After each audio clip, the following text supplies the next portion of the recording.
Armed Citizen Podcast live, where we talk everything gun culture.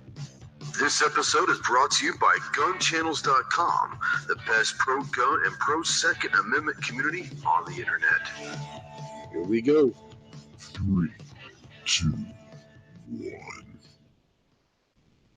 What is going on, my Ghost Squad? Welcome to the Armed Citizen Podcast live on YouTube and simulcasting as always on GunChannels.com. If you're not familiar with GunChannels.com at this point, I really don't know what to say. I can't help you, so please crawl out from under the rock in which you live and come join us. It's a wonderful pro-gun, pro-Second Amendment community started by G-Webs going on 6 years ago. And if you like being surrounded by like-minded people that are new to guns, that are, veterans in the gun community, if you have questions, there's always someone around. There's great lobby chats that you can jump in and get your feet wet and ask some questions. So all of your content creators that you guys like to watch and listen to, we're all over on GunChannels.com. So make sure you come check us out over there, and we will hopefully see you over there. We've got, speaking of gun channels, we've got a nice little chat going on over there. We've got G-Webs is over there. G's got a link as always, so I don't know if he's going to jump in. I know he's been busy, so we'll see if he jumps in. Snob's wife's over there. Pete's over there. Kingpin, David Bowling's over there. Over on the YouTube side, we're welcoming everybody. We hope you enjoy the show.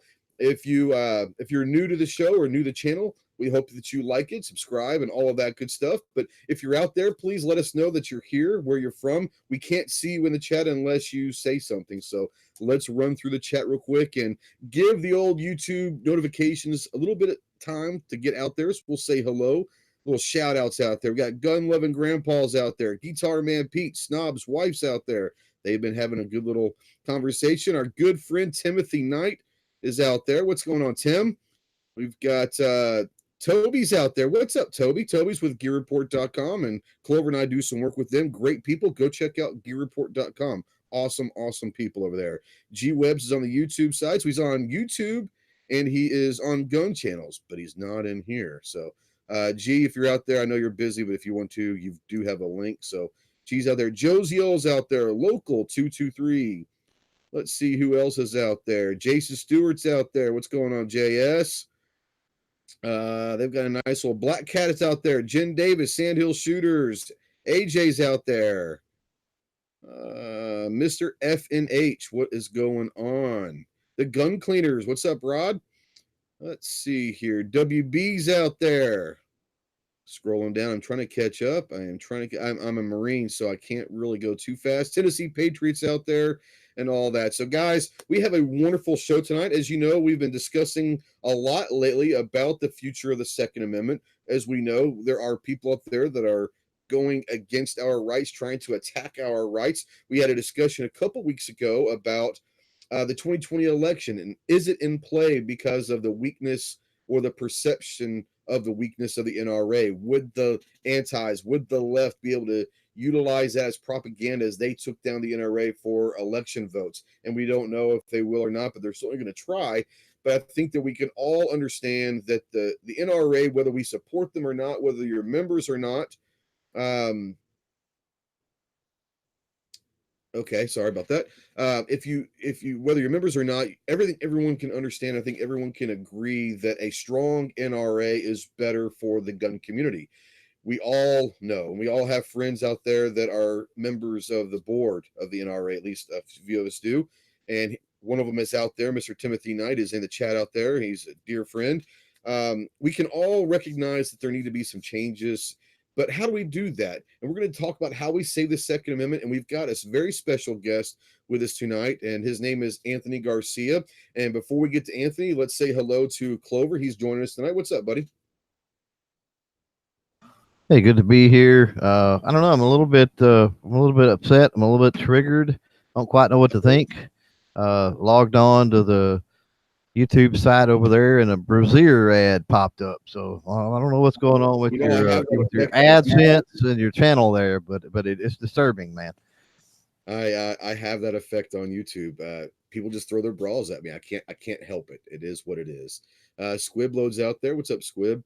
So apparently the chat earlier was saying that I'm going up against Trump's, I guess he's re-election kickoff. And I mean, once you've heard Trump once, isn't it all the same? I mean, do you really need to hear him say the same thing again? I think I'm sure it'll be huge, huge. Should be it's gonna huge, be huge. huge. So that's right. Well, thanks for joining us, buddy. As always, our special guest tonight is man. He's a Second Amendment patriot. He's from Colorado, and he's done some really great work in Colorado recently to fight off some attacks of some anti-gun legislation. But he's also started up a campaign that he's got Rob Pincus and some other people that you guys know that are involved in the leadership of it. But Anthony Garcia with SaveThe2Way.org. What's going on, Anthony? Thank you, Trey. Good evening. I'm afraid I'm nowhere near as interesting as the Brazier ad. Well, you never know. You never know. It's a long show, so you never know what's going to happen. Right. Before we get kicked off into Save the Second, you have been very instrumental, and I know that you're very humble about it, but you have been extremely instrumental in fighting off some very harsh legislation in the state of Colorado. And before we jump into Save the Second, for people that may not know who you are or what you started with, why don't you tell people a little bit about who you are, where you're from, and about the attack that you kind of fought off recently in Colorado? Sure. Yeah, so back in 2013, not that recent, but back in 2013, Colorado passed a number of gun control bills, and among them was a magazine ban, banning any magazines more than 15 rounds, which you'll be happy to know is widely disobeyed even in stores. You can still buy repair kits. It's not a problem. And they also passed a universal background check law. And these two laws were championed, of course, by the Democrats in the Senate and the House. And one of them was Senate President John Morse. And John Morse, he said a number of very inflammatory things during the campaign for it. He was, he's very vocal. So we essentially got pretty upset. We started posting on ar15.com. It's like, hey, who else wants to recall these people? And it turned out a bunch of us wanted to. And Tim Knight was one of them.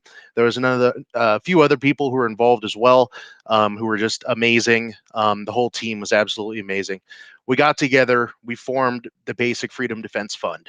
That was the 501c4 that was over the John Morse recall. We also provided support for the other recalls that happened. We defended Victor Head's Heron recall in court. It was a real group effort. And so, there was just a ton of people involved. But we formed that. We fought for months. And we got the petitions signed. We got enough signatures, and the election happened. We campaigned through the election, and it turned out they got recalled. It wasn't even really a close vote either. I don't remember the exact number, but it wasn't close. They got recalled by a pretty heavy margin, and it was very successful. And that put a big damper on anti-gun activities here in Colorado for years. Until this last year, when once again Democrats took control of the Senate and the House. They did pass an ERPO bill, the Emergency Protection Orders bill. They did pass one of those, which now we're dealing with. But that's more for the state side now, as I've moved more towards looking towards the NRA and the broader picture. But yeah, that's the story of the recall. I think it's interesting that a lot of people talk about national politics and all that, but I think that we all that are kind of in the game and maybe a little bit, maybe more in the know, understand that state and local politics are where it starts. And you've got to start there, because the national levels can be very, very difficult, I think, for anything to really go through right now. But the state level, especially, is where a lot of damage can be done. And I think that it's awesome that you guys kind of started in Colorado, understood that there was this movement. And not only you, I know you say you have a team, but I think you were kind of a lot of the leadership there, but the leadership in your group made it aware to the people that said, look, they're coming for us at the state level, and if we fight, we can beat this, but we got to come together. So I think that needs to be a template maybe for other states. Did you find it difficult to kind of get people organized to fight this? Yes, the phrase herding cats comes to mind. It is, yeah, it is exceedingly difficult to find people that are willing to step up and actually do something. To find somebody who's even willing to make a phone call or send an email is difficult compared to people who are, they'll go on Facebook, they'll read, maybe they'll comment, but to do anything more than that, it's hard to find. Um, that recall is the perfect example of what happens when people actually step up and do stuff. They get stuff done. It was fantastic. So we transitioned from this movement, and you kind of got some head of steam going, and then all of a sudden, this thing with the NRA, and it's not just something recent; it's been going on for a while. But for my aspect, my absolute in your face kind of disgust with a lot of what's going on started October 1st, 2017, with the joint statement of Chris Cox and LaPierre after the Vegas massacre. And then the last year, and especially the last few months, have been, shall we say, interesting with the NRA. And a lot of people have jumped ship. I was one of them that decided that I was not going to absolutely bash them, but I was going to maybe try to hurt them with my money. And I think a lot of people are out there that are trying to bash them, and there's different ways to maybe do some stuff. But I decided not to bash them, just not to support them financially. But I think that we can all agree once again that a strong NRA is going to be critical for the two-way community to thrive. And you started Save the Two-Way based on some principles. And before we go into it, I put the website out there. You guys can look at it. It's called SaveTheTwoWay.org. But you've got 5 goals on how you think that we can help the NRA and save the two-way. And we're going to go into each one of them individually here, but just as an overthought real quick, the first one's a smaller board. You think that the board director should be lean, efficient, and focused on quality over quantity. You think that the board members should have term limits. You think that the director's attendance should mean something, member engagement, trying to get member informed about votes and all that, and then trying to focus more on 2A things instead of the politics. So before we go in diving into each individual one of these, can you kind of give everyone a background of how Save the Second started? Sure. Well, it started actually with a man named Ron Carter. He's the vice president. I forced him to accept that role, by the way. He started a group called the NRA Members for Accountability on Facebook. It was a discussion group. It gained a whole bunch of likes within a couple of weeks. And he was a friend, actually, of Tim Knight's. And I talk with Tim. I'm like, hey, Tim, I want to do something to actually help this situation. What can you suggest? He says, well, there's other people that are interested in doing the same thing. Why don't you get in contact with them? So he put me in contact with Ron, and me and Ron got together. We met up. We spent about 3.5 hours eating burgers and talking about this, setting up a plan to go forward for this organization. And from there, we just started to put little pieces into place. We got our board put together, got our website, everything put together, got our goals put together. And that's what we've been kind of working on over the last month. And then we just launched here yesterday, actually, officially.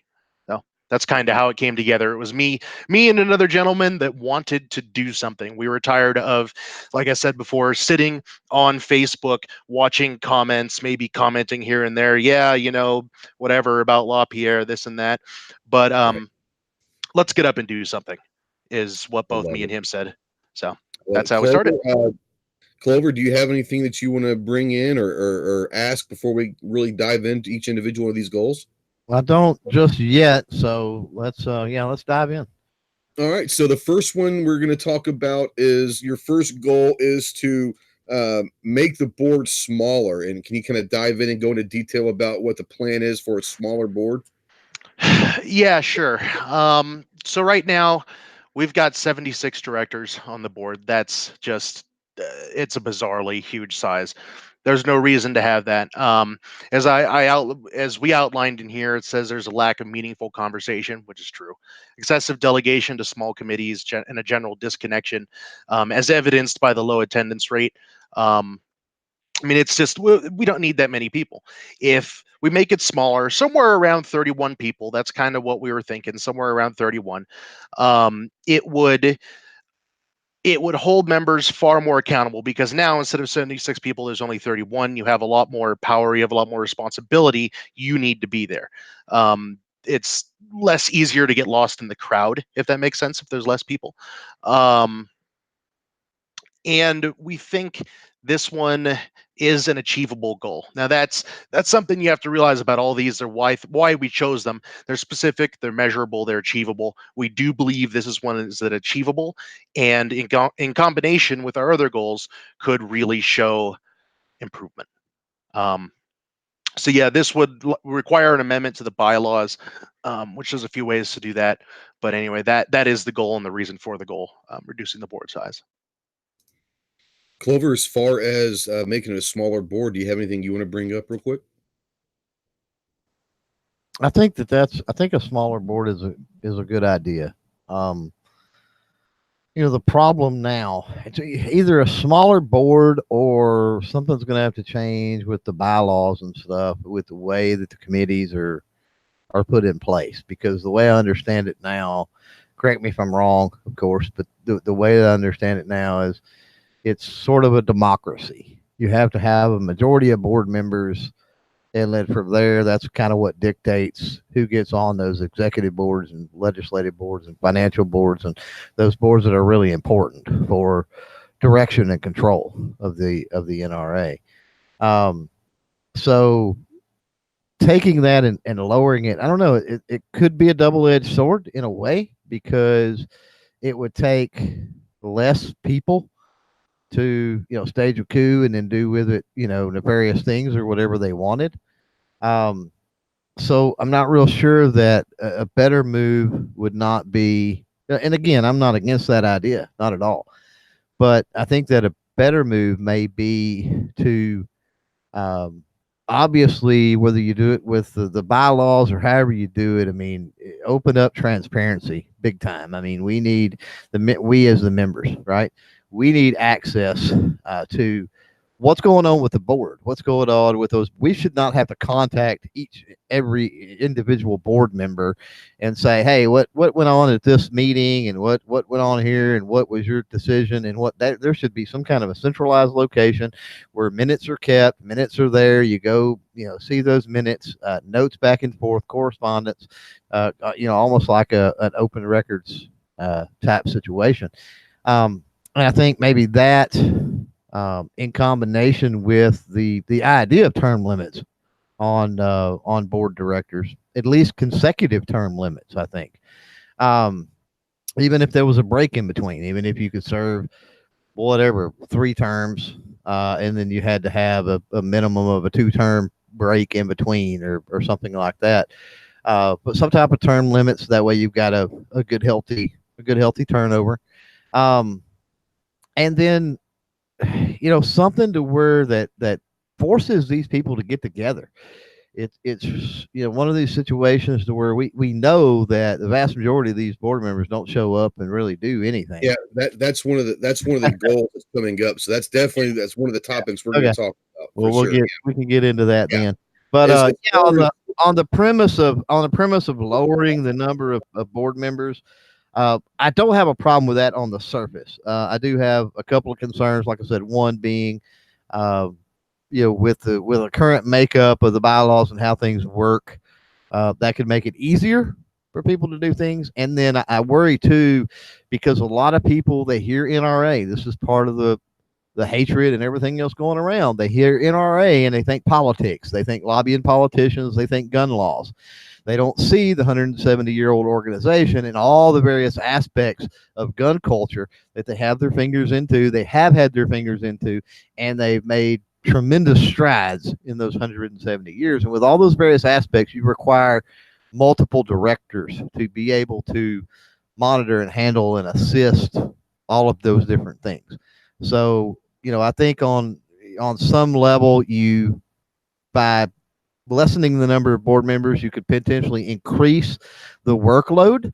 Not only increase the workload, but you would have potentially directors that know nothing about sport or the sector or the niche, that they're having to be a director and help and deal with. And I don't know, that may not be a good thing overall either.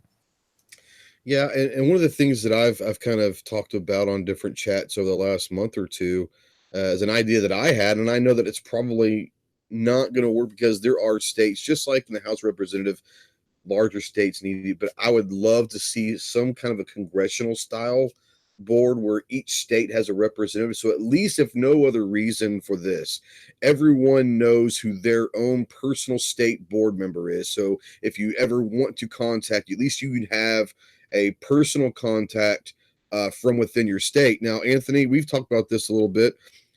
And I know that logistically it'd be hard to do that because of the massiveness of a lot of states. But when you talk about strengthening the board, do you want to address anything that Clover was talking about? Maybe adding more responsibility or power to the few board members? Yes, it will indeed do that, and that's part of the reason why we want to reduce the sizes. We want to increase the responsibility. Because otherwise, as it says in here, a lot of times the participation is more on a like an honorary basis, whereas if they have actual responsibility, they're in charge of something, they have to show up. It's far more important for them to show up. It's more important for them to do things. A common concern I've heard is, well, they have X number of committees, they need 76 board members. They don't. They can do it with 31. I don't think that's a problem. 31 is even a very large number. That's more than most nonprofits have. I don't think it'll be an issue, and increasing the responsibility is one of the reasons we would want to do this. And to help check that, like you're talking about, it could be easier to do things that we don't want them to do with less members in it. Yes, I agree that's an issue. We have a couple other proposals as well to check that, however, which we can get into here in a sec. Yeah, and one of the things that Clover was talking about and people out in the chat were bringing up are term limits. And this is kind of step 2 of your 5 goals is term limits when you're talking about kind of like your representatives in Congress and the Senate and all that. So now let's kind of dive into what your thoughts are about term limits for the NRA board. Yeah, I like term limits. Right now we've got people on that board that have been there a long gosh darn time. I've got I've got a list of exactly when they started, and we've got guys in there from the 80s. It's bad. So essentially what we want to do is limit them to about 12 years of service. And we've got in here, even though because what we did is we looked around a lot of nonprofits to see what other nonprofits did, to see what was kind of standard. Limiting directors to 2 3-year terms was pretty standard. We wanted instead 4 consecutive 3-year terms, so you could get up to 12 years. And keep in mind, those are consecutive, so you can return to service later non-consecutively. That's what we think would be appropriate, because as you were saying earlier, that'll give us a good turnover. You can be on the board for 12 years, then you got to get off. It's the turnover you want. We can get fresh faces in there. We can get gun culture 1.0 out and gun culture 2.0 in. I know that's a little bit of a divisive statement, but we need both cultures on that board to bring everybody together. And that's what the term limits. That's one of the reasons we like the term limits. Now, I want to go to Clover here and say, I know he's got a question, but before we do that, Tim was out there in the chat, Tim Knight, who is an NRA board member. He and I have had discussions a lot lately, and I brought up to him my idea about the representative board directors, one from each state. And he was kind of telling me that would be hard to do, but he just brought up a great thing. I want to ask both of you this question and see what you think. He was saying that have your normal board of directors, whatever the number that is, 31 or whatever, but on these committees, maybe that's where you start filling in the committee slots with representatives from the state level. What do you guys think about that? I think that's a wonderful idea. So at least somehow, some way, on a committee level, at least each state will be represented. I'm going to start with Clover. What do you think about that? I think that that's something that doesn't happen now, and I think it's sad that doesn't happen. I think that I don't know if you do it per the number of counties or the number of people. I don't know if you do it kind of like the federal government runs or our state government runs, or how you finagle that. How many members from a state are members of the NRA, possibly? But I mean, you've got, with the amount of board members that you have now, you conceivably could easily have at least 2 from each state. And then some of the larger states, or maybe some of the more I don't want to say pro 2A necessarily, because, but I guess in a sense it is, but, pro firearm. Well, some of the ones that maybe have more firearm industry within them, some of them that do far more in as far as youth organizations with firearms, or maybe ranges or dealers or something like that. Maybe a few extra directors, 2 for each one, and then you have extra directors as those states that are more pro firearm, pro 2A need them.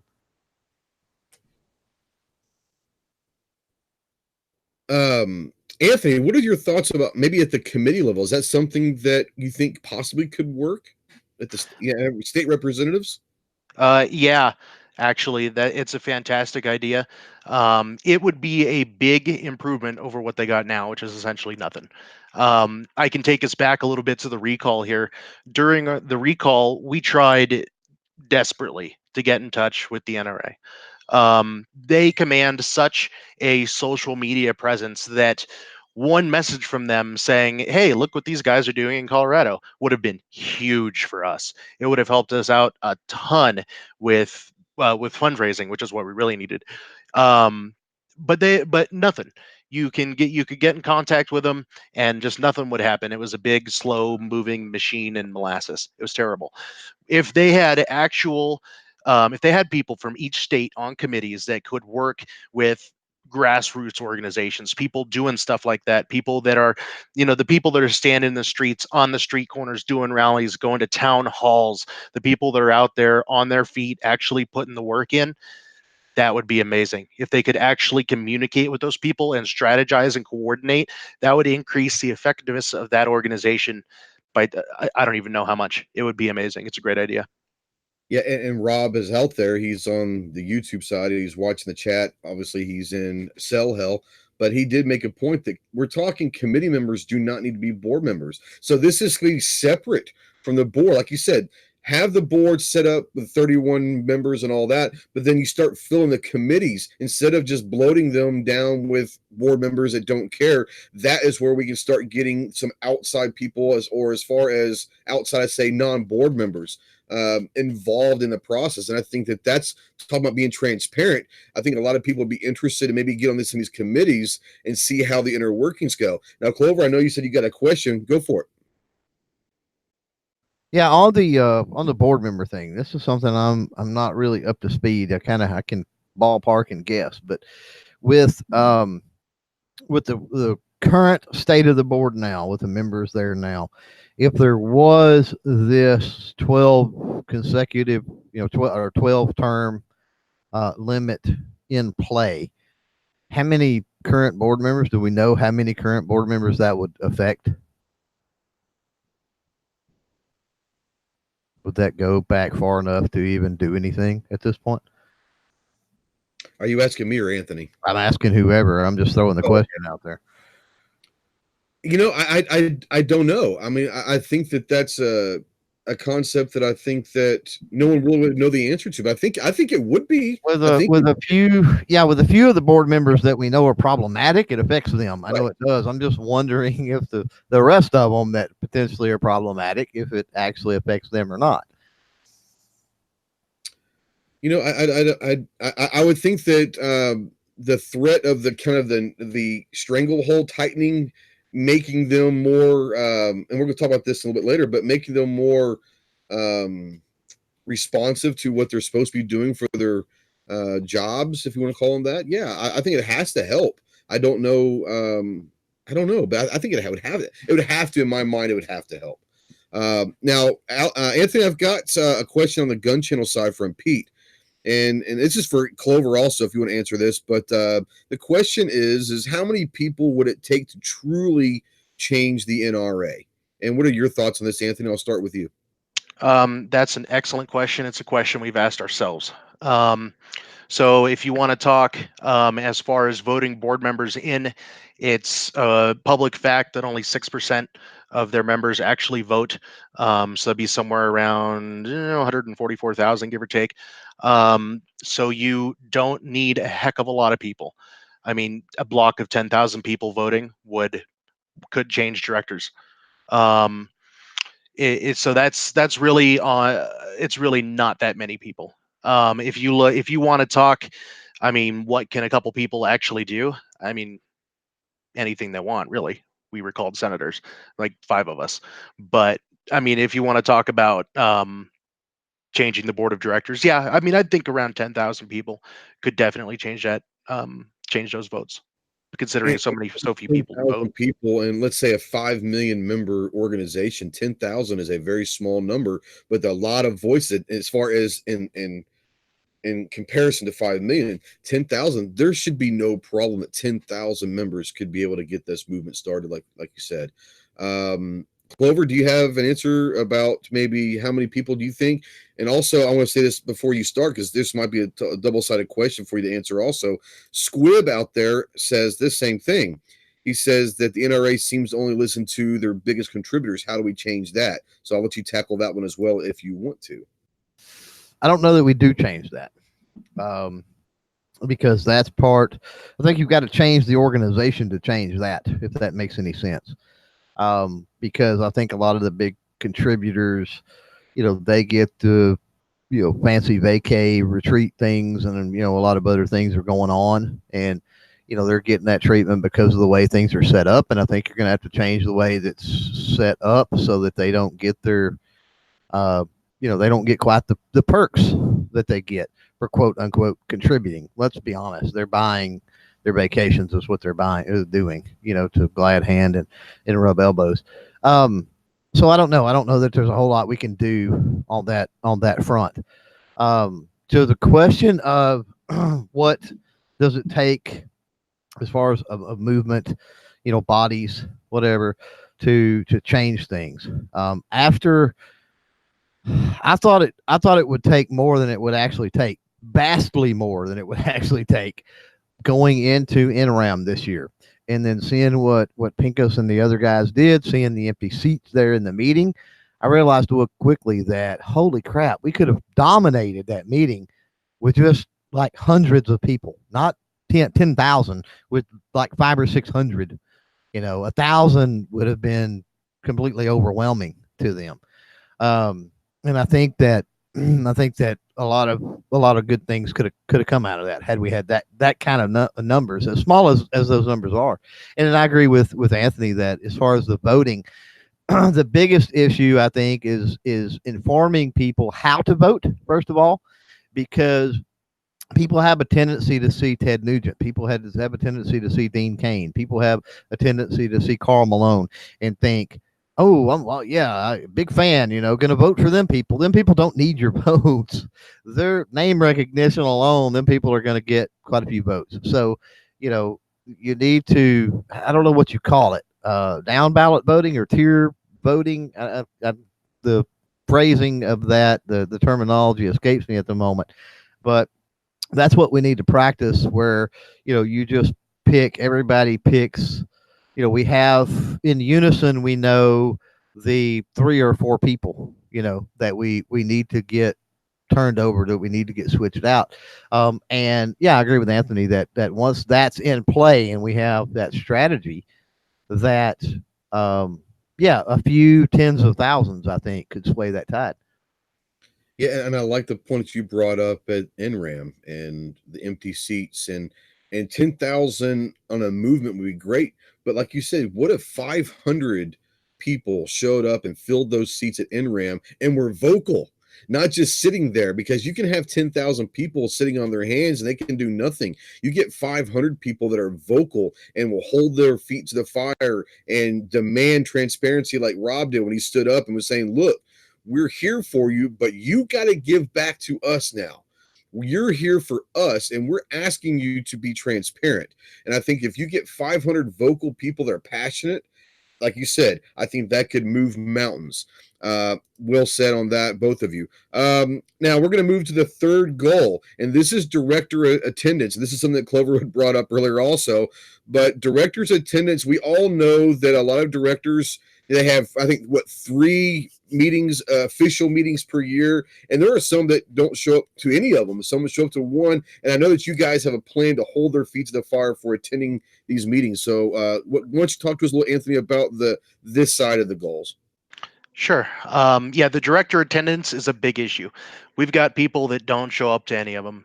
Certain former NBA stars, or Marion Hammer, or Ted Nugent. Until most recently, he did actually show up to the most recent one. Now, there's arguments for people like Ted Nugent being associated with the NRA. People like him. He talks a lot. He brings a lot of attention to the pro-gun side of things. People like that. That's why something like I believe it was Adam Kraut that originally suggested an honorary board. Something like honorary or advisory boards are good ideas. We can keep people like Ted Nugent who can't make meetings, and we can still keep his association with the NRA. So that takes care of that question. But directors just missing every meeting is, I mean, I don't know what to say except unacceptable.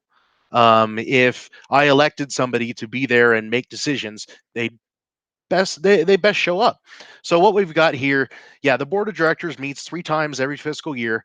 What we want to do is a director that misses any 2 of those 3 meetings would lose eligibility to be renominated by the nominating committee for election. If they really wanted to get back in, they could run by petition.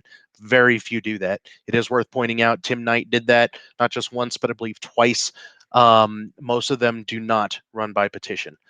Directors who miss 3 meetings would be ineligible for re-election by any method. So if you don't show up for all 3 meetings in a year, you're out.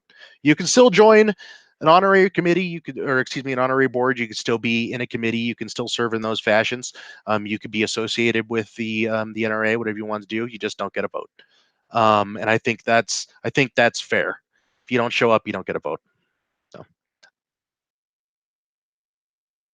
I love that. And like I said, I was talking with Tim, and Tim was the one that kind of said, hey, there's this guy that's doing this, and you've got to talk to him. You've got to get on the show. And I'm so glad he did, because I went to your website last week.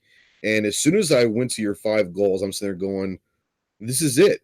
I'm 100%, like, if I would have written that website, that's exactly how I would have written. So you're not going to have any arguments for me. And I love the fact that we're holding them accountable for being board members. And there are 3 meetings a year, and you got to, hell, they're paying for it anyways. Why can't you make at least 2 of them, if not all 3 of them? So I love the fact that you're holding them to accountability, to being at these meetings. Now, Clover, you were talking about this earlier a little bit before I cut you off.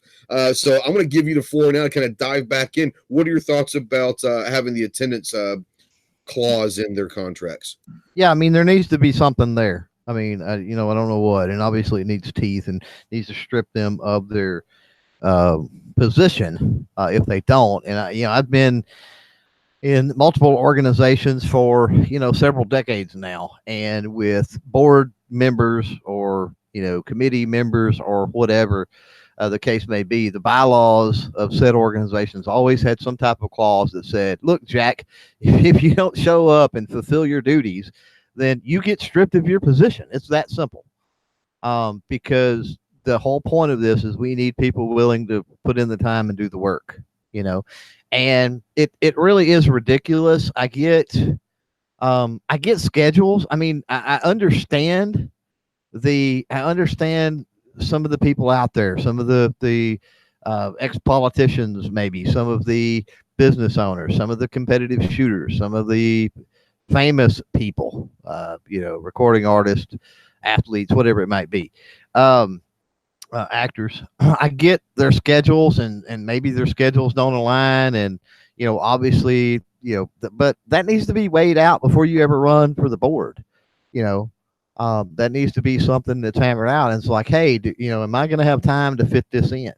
And for the vast majority, I think, of people that are on the board, like now, yeah, you're right. I mean, reimbursements are available So it's not like it's ended up, money is necessarily coming out of their pocket. Now there are board members that don't take a dime out of pocket, which is great. But if it's a situation to where, you have a really good board member that's making those meetings, I certainly don't have a problem with, reimbursement for travel and hotel expense. I mean, that's fine if they're there and they're doing their job. That's what that's for. But the biggest thing is, holding their feet to the fire and making them show up, or you're gone and we're going to find somebody who will. Yeah, before we move on and address anything else, there was a statement out there in the chat that I think is a statement that is a good statement. It's one that can obviously, we can have a whole show on this one topic, but David Osgood out there says, why not let the NRA die? Swing all of our support behind the GOA and organizations doing something. So I want to say this. Obviously, I'm a member of the GOA, the SAF, Firearms Policy Coalition, among others. I'm getting ready to donate and support SaveThe2Way.org as well. And we'll talk about that here in a minute as well. But I want to go on and say this. I mentioned this a couple weeks ago, and I think a lot of us are saying the same thing. As much as we would love to think that the GOA, SAF, and FPC, these other organizations could handle that load, both infrastructure and reach and clout, they're just not there. I don't think that they could have the same impact at a national level that the NRA does have. And I think someone in another chat I was watching not too long ago said that it was like $450 million or something like that, or that the NRA brought in or whatever it was, and there was like $5 million for the GOA. And I'm not saying that has anything to do with it. It was the fact that the NRA, when people are disgusted with the NRA right now, you're probably thinking the ILA, which is the legislative strong arm of the NRA, not the grassroots initiatives that the NRA is phenomenal with, and still to this day are phenomenal with. But I think on the political side, the GOA, the SAF, FPC, all these great organizations, I personally don't think that if the NRA goes away, that even combined group of them could really handle what the NRA has done. I want to let Anthony, what do you say about that? What do you say about the NRA burning? Is that a good thing or a bad thing? You completely hit the nail on the head. Letting the NRA fall would be an absolute terrible waste of resources that have already been put into it, of work, of time, of effort, of the clout, as you said, that the NRA holds. And if we were just to abandon that and move our resources to other platforms, and I'm not saying don't donate to other groups, because other groups are doing good work. If we were just to abandon completely the NRA, we would. There's no possible way that could benefit us. It would be a massive disservice to every gun owner because of the clout that the NRA holds. They are. I mean, just look at the way control advocates talk about the NRA. Every time they talk about wanting to pass more gun control laws, they say, "Who's the big boogeyman?" It's the NRA. There's no other group that they talk about with the same set, with the same consistency, the same sense of urgency. We know they're scared of the NRA. We know that. That's all we need to know. The NRA is the big gorilla in the room. It's the one that we need to support and keep alive and keep fighting with. Down the line, if they don't hack it, well, we'll find something else. But right now, we got to get behind the gorilla. Yeah. And G Web's out there said, a beautiful point. He said, who really wins when this generation lets the NRA be destroyed during our watch? Not destroyed in a fight, but on stage with great seats and the members are watching it burn. Who really wins in this scenario? And that's beautifully said. Like I said, if the NRA burns, regardless of what you think of the NRA, it's going to be really, really, really bad for our culture. Now, Clover, I know that you had something to say about this, so I want you to bring you in talking about using the GOA, SAF, and all of them. Let me in, Coach. Let me in.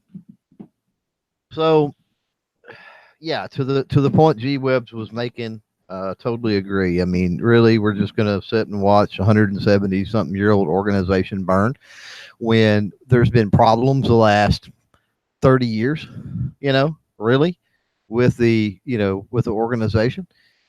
Yes, okay, there you can trace it back to NFA and some of the stuff that was said. But remember this, when you're tracing that back, that was a different time and a different NRA and done in a different manner. Those people were representatives of the NRA. They did not have the political power and strong arm that is nowadays the ILA. They were subpoenaed to testify before Congress, is basically what they were in committee hearings for the NFA. And yeah, a lot of them said some stupid things, and that led to some even more stupid things. That being said, the underbelly, the core of the NRA is something that for 170 years has influenced this country in a way like almost nothing else has. It has normalized firearm ownership. It has advocated for firearm ownership, not on a political level.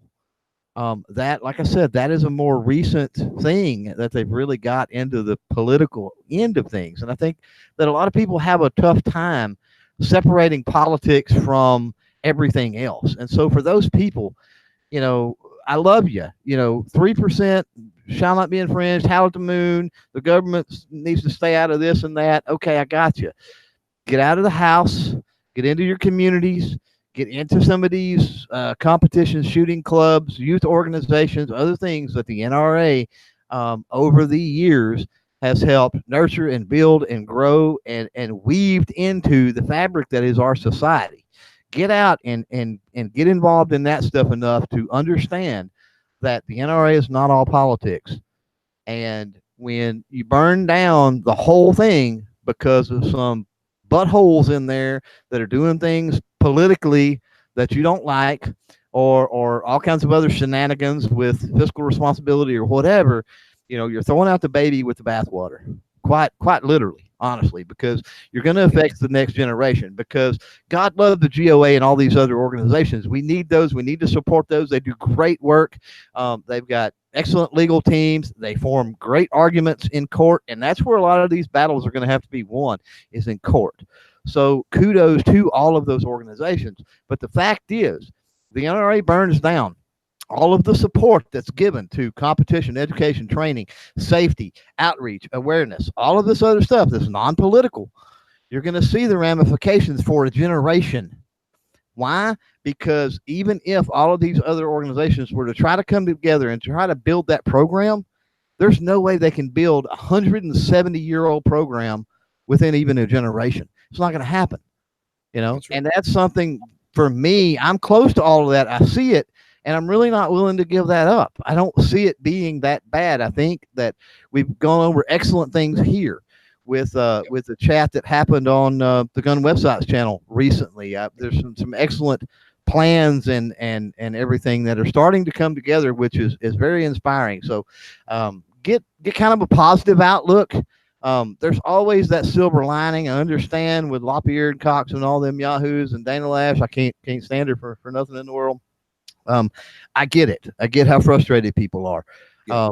But pare it down, find that silver lining, and then maybe use that to motivate you to join in with everybody that has these good ideas that want to make these changes. All right.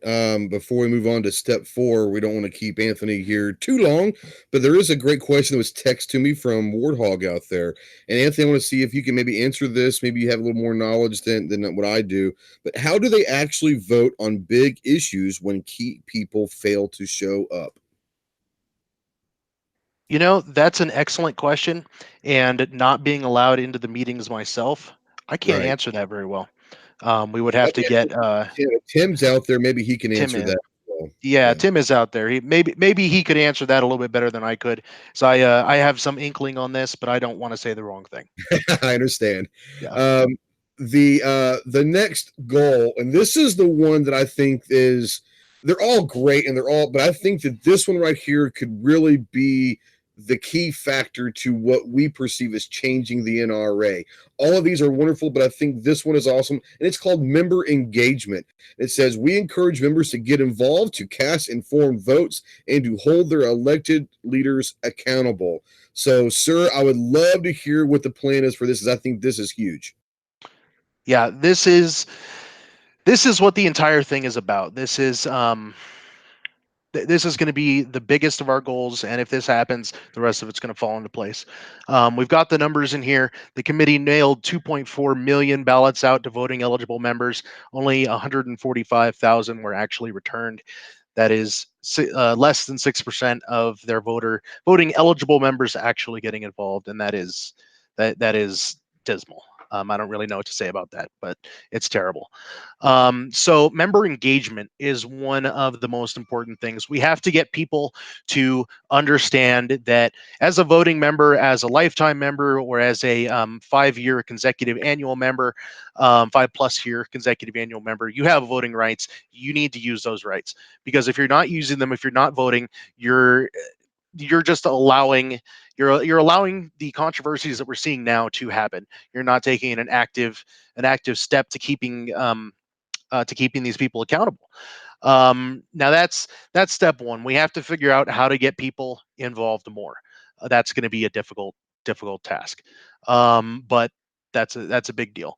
Secondly, here we've got the board survey. This is going to help people get more involved because they're going to get a better picture of the board. If you want people to get involved, you got to give them a reason to get involved. And here's one of the things we're going to do. We're going to be sending out a board survey to all of the directors to fill out. Now, we hope they're all going to fill it out and return it, but I'm betting some portion of them are not. However, not returning it without or not filling it out is every bit as instructive as actually filling it out, I think. It just talks about somebody's contempt towards the members, as I'm sure some of you've seen on Willis Lee's Facebook recently. I'm sure plenty of people watching the show have seen that. So what we want to do is send out this survey to the board members.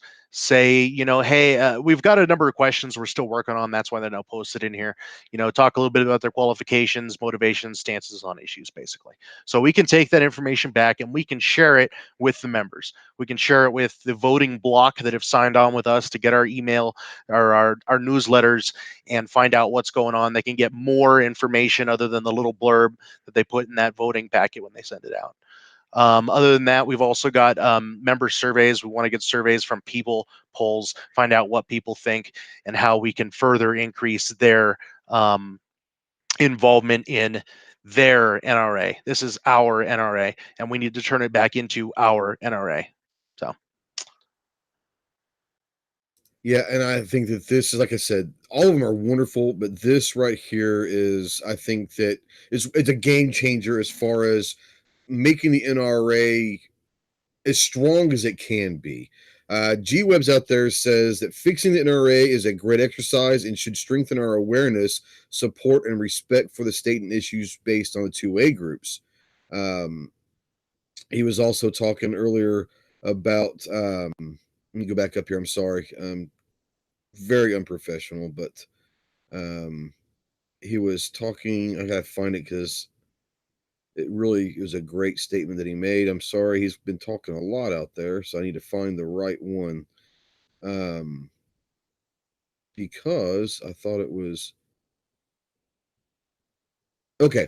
He said the jerks depend on a lack of engagement.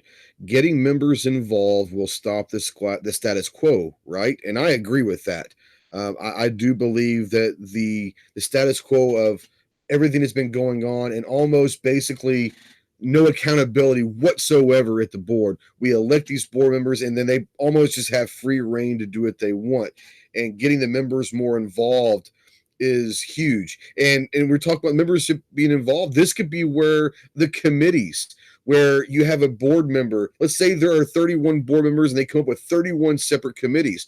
Well, each board member might be the chair of a committee, but the committee is filled with members. And I think that this is something that could be awesome to get the members involved.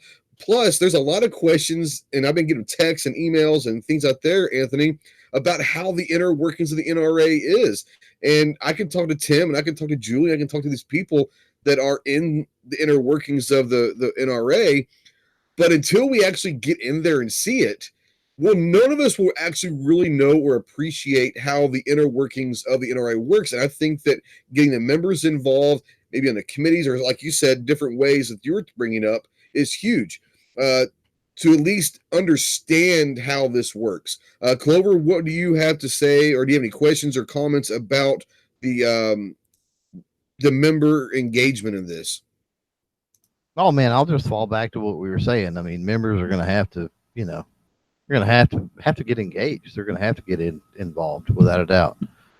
And for some, it may be, you know, for some out there that are not wanting to, you know, I don't know, maybe they're not really wanting to support, quote unquote, support the NRA, but you know, they're finally starting to wake up to how complex the situation is.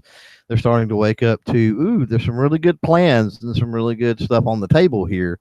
It may be a hard pill to swallow to, you know, get those memberships going if you don't have them and be able to show up and get into the fight. You basically, you know, look at it as I'm paying dues to fight this fight. I'm not paying dues to support the NRA, because that's another farce that happens too. That people think that those membership dues are this big huge chunk of stuff. And you know, we were talking about it the other night about the Midway Roundup donating tens of millions of dollars a year or whatever to the NRA. So yeah, those membership dues are a very small portion. So rationalize that out, I think. And if that's what you got to do to be able to get involved, then get involved.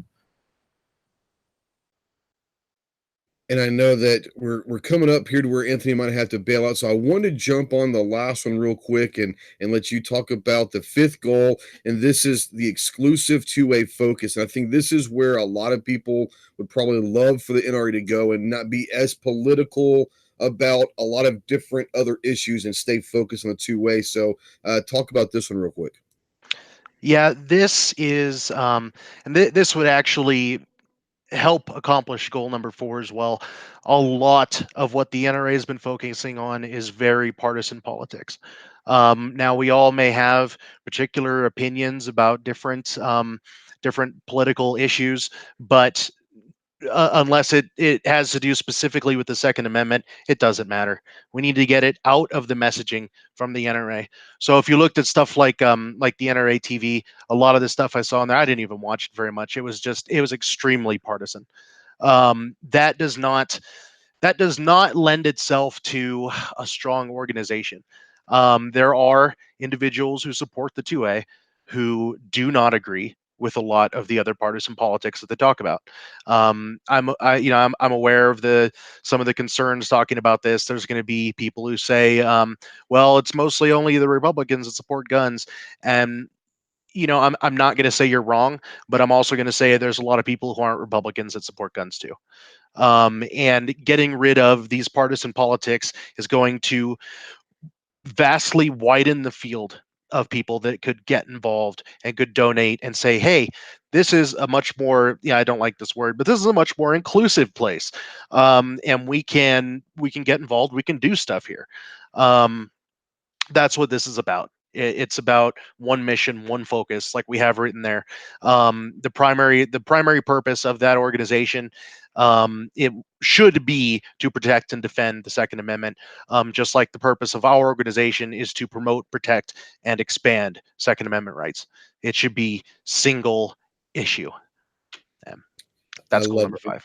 And a lot of us talk about all the time is I try not to say Republican or Democrat because we have friends in our community that are liberals and Democrats that are as patriotic about the Second Amendment as they can be. I like to use pro-gun, anti-gun, or whatever, because you're right. Labeling people in itself is dangerous. We get labeled a lot of times as to what people think that we are. They think that we're the hillbilly gun-toting rednecks that blah, blah, blah. No, a lot of us are just normal people that have normal jobs. And I think that you're right. The inclusive side of the gun community, once people realize that most gun owners are very responsible, awesome people, they're kind of almost surprised about that, which is interesting. I don't know why that surprises people, but it is. And like I said, I know you've got to bail out here real quick, so I want to give people a chance to hear from you real quick. I'm going to put the website out there once again. It's called SaveThe2A.org. Now on there, there's a blog, there are the 5 goals in detail, but there's also things that you can take action with: signing petitions and vote and volunteering, take their polls. They have an email list, and more importantly, you can donate to the cause. And your leadership panel with Rob and Ron, and there's a lot of people out there that you've got even behind the scenes that should be named privately and not publicly, are phenomenal. You surround yourself with a great group of people that this is a real thing. So if you want to go look for another two-way organization to support, please go and help and donate over to SaveThe2A.org. So I want to talk about where you are social media wise, where can they find you, and what can we do to help you the most? Sure. As far as social media, we have a Facebook page. Just got put up. We weren't able to use the NRA members for accountability one just due to some Facebook rule about changing the name. So we put up a new one for Save the 2A. I believe it is linked from the main page on SaveThe2A.org. Go ahead and go there, like it, check it out. We've got an Instagram and a Twitter. They're going to start to be used pretty quick. Now, as far as helping us out, the email list is the first thing. Just stay in contact with us. Please sign up on the email list. The power to do this change, the power to accomplish these goals is going to come from people. Just the amount of people that are there, they're listening, they're taking action. And the best way to stay in contact with this is going to be our email list and our social media. Personally, I think Facebook would probably be the best place as far as social media is concerned, but that in the email list. Volunteering, we could definitely use some help. We're looking at a few different things. We could probably use a couple people to help write articles on the website. If you're a real good writer, hit us up. We're also, once we get enough money, we'll be able to do some more in-person outreach at gun shows in different states, that sort of thing. We're going to need volunteers in different states for that sort of in-person outreach. So hit us up if you got skills, if you want to help. The volunteer button's there. Other than that, we do need money. Thankfully, we do not need as much as a political campaign. I learned that way that they're extremely expensive, but we do need some. For NRAM coming up, we're going to need money because we are going to be there. We're hoping to bring a force of members with us. We need things like legal counsel. We got to pay. I mean, even the website, just everything has to be funded. If you've got 10 or 20 bucks to spare, it would help a lot. So yeah, that's how they can help us out. Thank you. And Anthony, I mean, I would love to have you back on anytime you want. You have an open invitation, so I'd love to have you back on. Very awesome stuff. Like I said, when I started reading your website, I'm like right there with everything that you guys are trying to do. So I'll donate tonight. And is there anything I can ever do for you? Please let us know. And I think there's a lot of people on this chat. Clover, I'm not going to speak for him, but I'm sure he'll speak here in a second. And you've got a lot of support out here, and I think that there's a lot of people that are going to think very similar to what you're saying. Is I think hopefully we can all understand that the NRA is necessary to survive and the national level and even at the state level. So anytime you want to come back on, let us know. Please let us know if there's anything we can do to help push out any events that you have going on. We would love to do that for you as well. That's awesome. Thank you very much, Trey. Yeah. Now, Clover, before we head out here, I want you to give you time to make any final comments, address anything that Anthony might have said, and then plug anything that you want to talk about as well. Well, thanks for having me on. It was a good chat on the panel. A lot of good information. I don't know. I hope that people listening in replay, I hope that the people listening live, maybe go back and listen to it again and listen to what everything Anthony had to say, and you laid out with the plan of action. Like I said, there's quite a few plans of action out there. I think that we need to look at those hard and heavy. And, I'm going to challenge everybody. There's a lot of people that's just, they're so narrow-sighted. They have such tunnel vision with this that, and I'm going to put this out there, if nothing else, okay, I'm a voice to you talking on the internet. You can find my information. You can call or text me. Let's have a real conversation about it, because, there's things out here that are noble efforts and make this something worth saving. And for those that even those, I mean, I don't hold animosity to those that can't give money to the NRA. where I'm going to hold animosity in this particular fight is those that can't even support the efforts like Anthony and Pincus and Sean with We Like Shooting and all of these other people, all of these different components, right, to deal with this NRA issue. If people can't at least support the effort of the people, I get it. Don't pay your dues. You don't want to show up. You don't want to be a part that tries to overwhelm them in the annual meeting, you know, or at the or with the ballot box. I get that. But if you can't support the people trying to fight on the front lines, then you've taken yourself out of the fight. And I think you need to sit down and shut up. And that's all I'm going to say about that. Thanks for having me on. Yeah, Jeff Knox is out there. I don't even know where to go with that. I just gonna. That's a mic drop moment right there. Should have ended right there, but Jeff Knox is out there in the chat is saying, and he's right. Need a slate of good board candidates, and then need to support them with everything that we have. If we're able to make the changes to the NRA that we all desperately know need to happen, then we can't make the changes and then walk away and say we did our job. If we're going to try to do this, I think all of us need to be on board with this. If and when we make the changes to the NRA, at that point, it's only beginning. We get the changes, we get the board members shrink down, we get the ones we need on there, we get all these 5 goals, and there's more of them out there. But once we get this, I agree with Jeff. We need to support them and the NRA at that point with everything that we've got. There are a lot of changes that need to be made. There are a lot of things the NRA need to do to gain back our trust and our faith in what their mission is.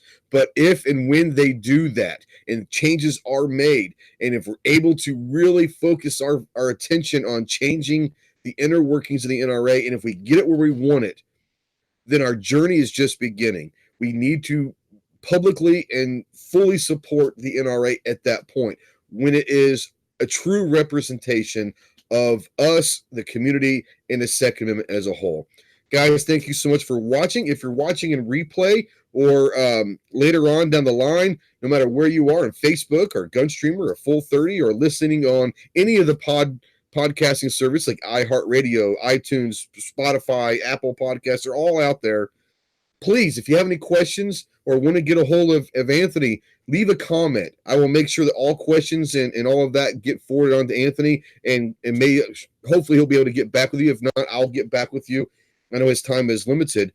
If you have any questions right now, please leave them in the comment section. They are wonderful. This was a wonderful chat. Thank you so much for watching and listening. We shall see you soon. Semper Fi.